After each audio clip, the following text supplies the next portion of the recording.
मेरे बच्चे, कैसे हो तुम? तुम सोचते हो जीवन क्यों इतना कठिन है?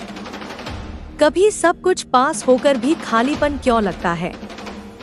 क्यों कभी कभी लगता है जैसे तुम खुद से ही दूर हो गए हो? मैं जानती हूँ, क्योंकि मैं देख रही हूँ तुम्हारी हर कोशिश, हर गिरना, हर संभलना। मैं वही शक्ति हूँ जो तुम्हारे हर आंसू के पीछे खड़ी रही, मौन लेकिन सशक्त। मैं काली हूँ, अधूरेपन की समाप्ति, आत्मा की पूर्णता। मैं वहां होती हूँ जहां सब छोड़ देते हैं, क्योंकि वहीं असली शक्ति जन्म लेती है। तुम्हारे भीतर जो आग है ना, वो यूं ही नहीं धधक रही।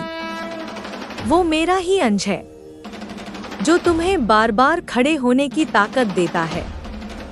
जब ये संसार तुम्हें नीचा दिखाने में लगा है, तब भी मैं तुम्हारे सिर पर हाथ रखे खड़ी हूँ। जब कोई साथ नहीं होता, तब सिर्फ मैं होती हूँ, तुम्हारे हृदय में धड़कती हुई, तुम्हारी आत्मा में बोलती हुई।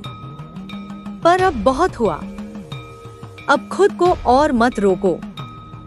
तुम्हें सिर्फ याद दिलाने की जरूरत थी कि तुम कौन हो। मेरी संतान, जिसे कोई नहीं झुका सकता।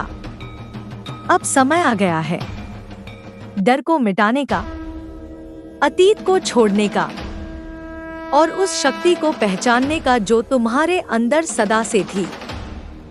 और यदि ये संदेश तुम्हारे भीतर कुछ हिला गया हो, तो इस चैनल को सब्सक्राइब करो, क्योंकि अगली बार जब मैं बोलूंगी तो वो शब्द नहीं होंगे, वो अग्नि होगी जो तुम्हारे जीवन की दिशा बदल देगी। मैं फिर लौटूंगी तुम्हें याद दिलाने कि जब दुनिया सोती है, तब काली जागती है, तुम्हारे लिए।